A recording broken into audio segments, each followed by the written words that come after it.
When you are at peace, when you are calm, when you're in a state of acceptance, no desires pop up.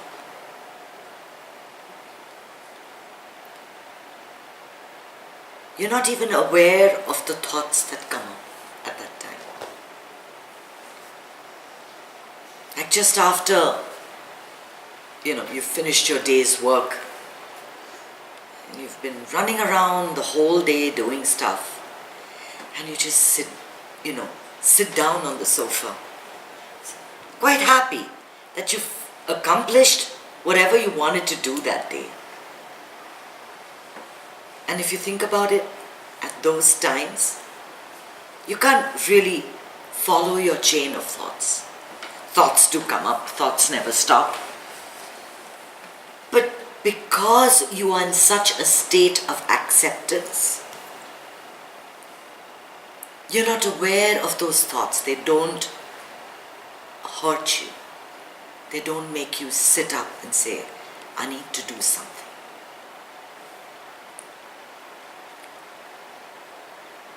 Right before a desire pops up, you'll notice the mind is restless. The mind will become extremely restless before a desire pops up. Have you noticed this? Then I'm going to ask you to think about it. Think about your day. And think about when you want something urgently. An urgent want doesn't come up as a gentle thought. Never. It drives you crazy.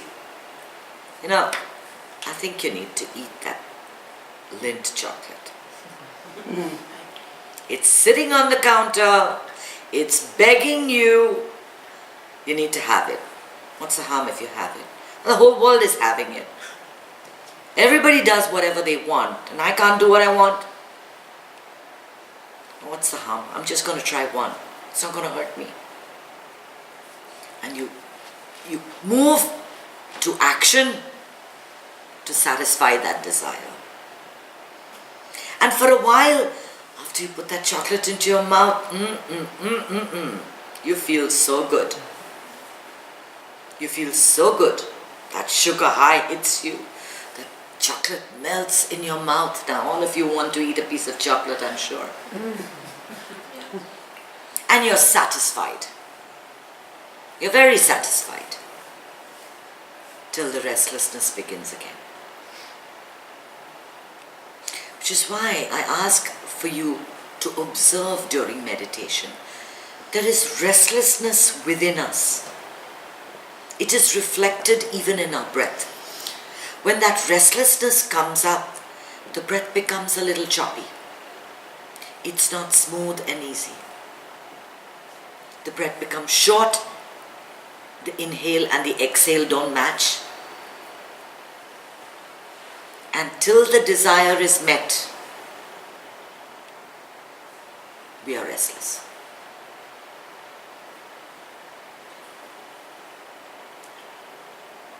Why are you restless? Because you want to achieve. You want to get this done by the end of the day. You've got a whole list of things that have to get done. Until it's done, you can't relax. Because you think you're doing everything. Drop that doership. I would have terrible anxiety if I thought that I have to sit in front of people every week and talk about a topic that they just bring up right then, like she did just now. She told me to talk about restlessness. Can you imagine the anxiety and the amount of restlessness that would rise within me if I had to just think about this? Think that I have to do this. There is somewhere within me a very deep understanding that I do nothing, that things get done through me, that I own nothing. Neither did I write the book or the other book, or did I cook the food or drive the car or raise my children or polish the silver. It was just done through me. As long as you feel you are the doer, that unless you do, you can't rest, there is always going to be within you this heightened sense of anxiety. The sense that you have to be running somewhere. The adrenaline will be pumping within your system at all times because you're ready to do stuff.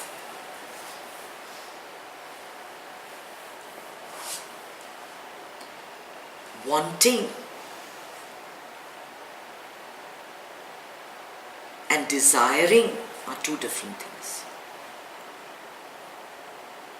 If you let go of your desires, if you let go of wants that are feverish are your desires in, the way I explain it, then that which you really want, which you really like, will just happen in your life.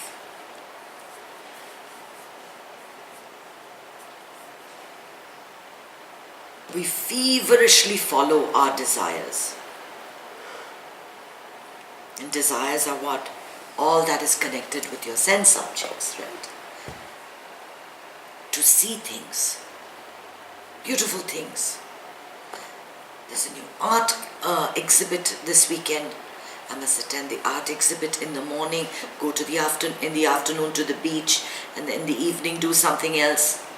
This feverishness to see all the things in the world. Go to Paris, walk on the Great Wall of China, see the tip of Argentina, go to Antarctica, see. To taste. We're so slavish to our taste buds. We are lost there. Oh, for the taste of rice and rasam running down my fingers. I love that. I love eating that. I love eating the food that I'm accustomed to. Like you look for the sirloin steak or that lobster meal that you've been saving up for. Just thinking about it makes your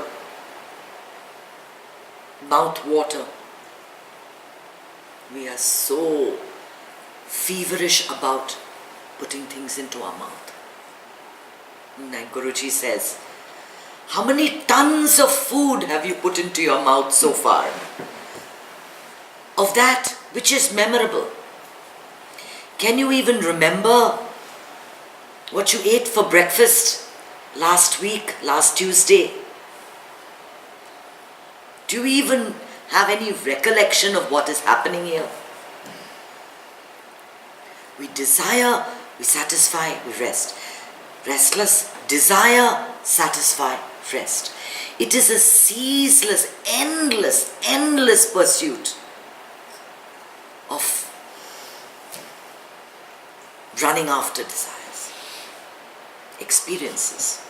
What about the desire to experience?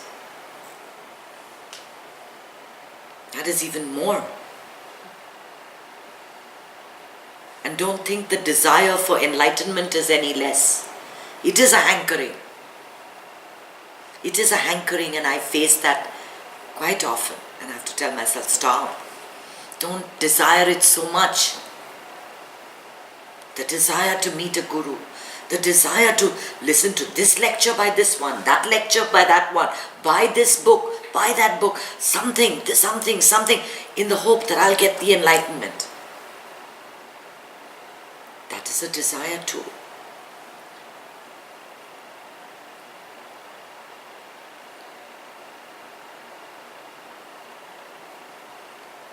grandmother was always so sure she was doing the wrong thing.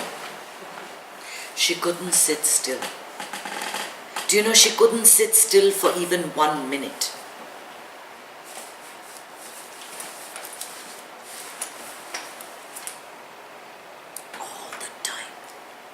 All the time. God alone knows what highway was running through her brain. What she was thinking about, what was tormenting her. Nobody taught her how to release her thoughts, how to surrender, how to accept. She lived tormented permanently by this highway of the brain. It's sad. It's sad. It is so easy. It is as easy to be happy as it is to be miserable. And all we are trying to do through meditation and through these talks is to develop the awareness of what is happening. What is happening? So you are in a situation where you can feel the restlessness, something within you trying to explode, trying to come out. And you recognize it as a sensation of restlessness. And you are able, with the use of the breath, to just relax, to just release and offer it to the divine, to divine consciousness, because that is what is flowing within you. Whatever you pay attention to is what manifests in your life. The desires you keep feeding grow and grow and grow. Which is why people get completely hooked onto pornography. Which is why it is so difficult to cure a rapist. Because if he must have it, he must have it. There is restlessness till he gets it. It is his. It is his birthright. Just like you believe that happiness is your birthright, he believes that that desire, fulfillment of that desire, is his birthright.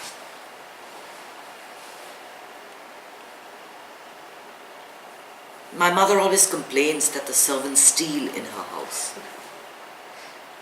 She's looking for a handkerchief is gone. She's looking for a vessel is gone. One thing here, one thing there. It's good in a question of time that it's going to be like, the piranhas attacking a person. There's going to be nothing left. The house is going to be bare. They'll be taking everything. Why?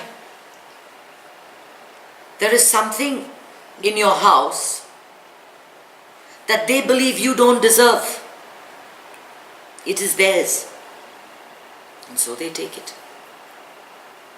Isn't that the reason why people attack others, steal from others? They believe they have a birthright, that you don't deserve it, that it is theirs. And that desire arises to take it. Until they take it, they are not satisfied. Do you see how important it is to understand which desires you need to attend to and which desires should be left alone? I want to chill. I want to relax. Let me smoke some weed. Everybody does it. And you feel chill. It's cool. That desire has arisen in you. Until you smoke that weed, it's not going to go. What are addictions? Restlessness and desires. You think that if you tell a person who is smoking or drinking, you stop because of me, because I care for you, he's going to do anything about it? No, he'll be so guilt-ridden, He'll never do anything about it. It isn't until the addict wakes up one day and says, enough, I will not attend to the desire, that it actually stops. And there is an addict in all of us. There is an addict in all of us because we attend to desires all the time. Certain types of food, shopping,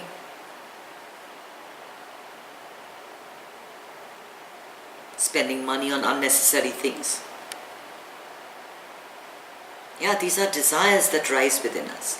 So what about enlightened people? Do they not have desires? Hunger, thirst, and human desires rise within them and fall. Everything comes to them unsought. They don't run after it. They don't attend to it. When food is presented, they eat.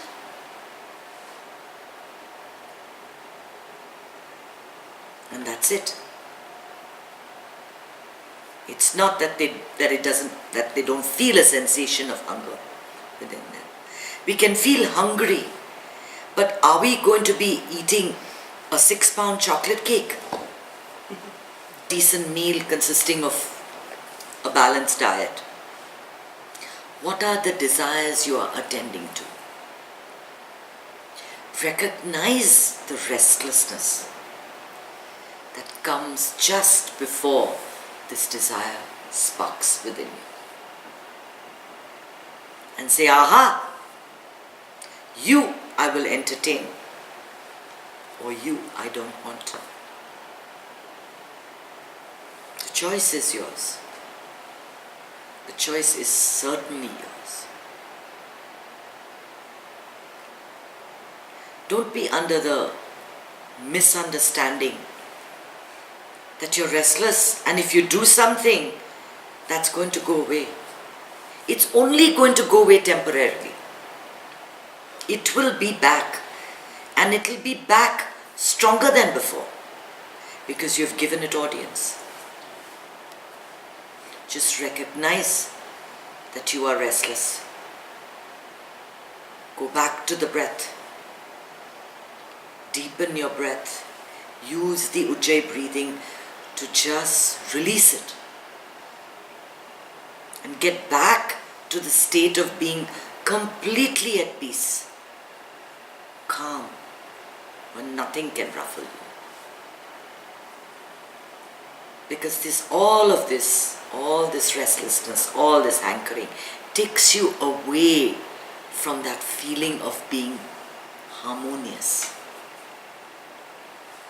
in balance, just happy, for no reason. Right now, what reason do you have to be happy? Did anyone win a lottery? Did anything grand happen? Nothing. We're here. But we are calm and we're happy. Why? Because it is our birthright. And it's possible to be happy for no reason, because that is your natural state. Desires take you away from that. So remember, that restlessness, when you feel it, that's the trigger. That means the mind is going to come up with all kinds of funky ideas to take you away from the center. Nip it in the bud. Recognize it. Shine awareness on it. Shine consciousness on it. And remind yourself, take that happiness decision. I will be happy today and every day, and I will not allow any event, any person, any situation to deny me that birthright. What else do you need? Faith, courage, gratitude. Life is beautiful. Life is beautiful. Oh, shit.